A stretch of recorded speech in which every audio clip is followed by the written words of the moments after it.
لله رب العالمين والصلاة والسلام على سيد الأنبياء والمرسلين اما بعد.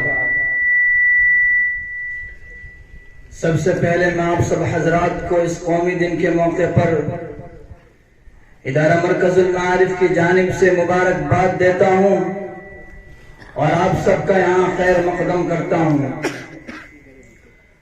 محترم سامعین، آج میں یہاں اپنی قوم کی 72 سالہ پرانی جمہوریت کو درپیش چیلنجوں کے بارے میں بات کرنے کے لیے آپ حضرات کے روبرو حاضر ہوا ہوں.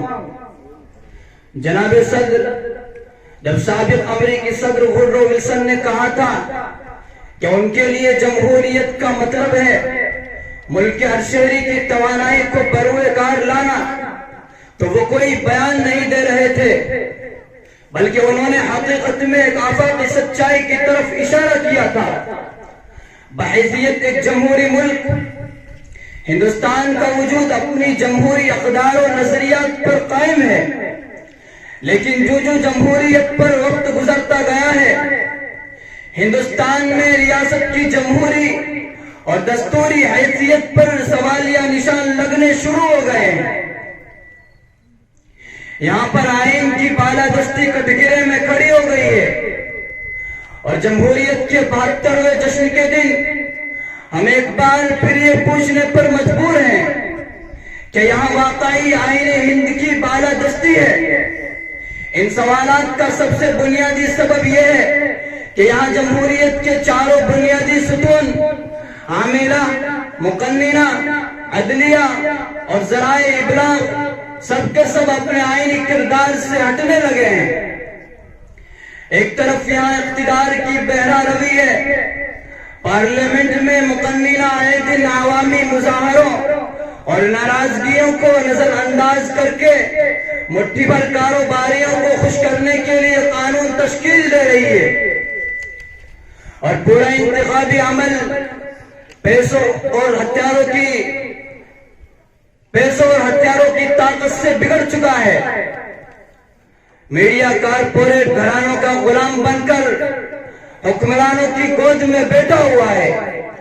وہ بجائے اس کے کہ برسر اقتدار طبقے سے سوال پوچھے، نہایت شرمناک طریقے سے ہر مدعے اور مسئلے پر حزب اختلاف سے سوال پوچھ رہا ہے، اور آزاد قومی ایجنسیاں حکومت کا اعلی کار بن کر کام کرنے پر مجبور ہیں. قابل احترام صدر، یہاں ترقی کے ثمرات سے لطف اندوزی کے مواقع ہر ایک کو یکساں طور پر قابل احترام صدر، یہاں لطف اندوزی کے مواقع ہر ایک کو مساوی اور یکساں طور پر ملیں اور انسانی وقار کو ہر حالت میں ملحوظ رکھا جائے. یہاں کے لوگ ذات پات، رنگ و نسل، علاقائیت، زبان اور طبقاتی یا صنفی بنیادوں پر آزاد ہیں. آج ملک میں بے روزگاری اور کم روزگاری کے مسائل دیگر معاشرتی برائیوں کو جنم دے رہے ہیں، جس کے نتیجے میں ملک کے مختلف حصوں میں بڑا تناؤ اور افراتفری کا ماحول ہے.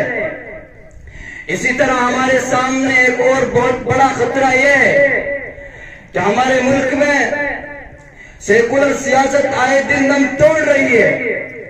مذہبی احساس ہماری سرگرمیوں کا مرکز بن رہا ہے. حکومتی اور عدالتی فیصلے اکثریتی طبقے کے رجحان سے متاثر ہوتے ہیں. یہاں میں اپنے الفاظ کا اختتام کرتا ہوں اور اس جمہوری دن پر آپ سب کو مبارکباد دیتا ہوں. مجھے سننے کے لیے آپ سب حضرات کا شکریہ. وما علینا الا البلاغ.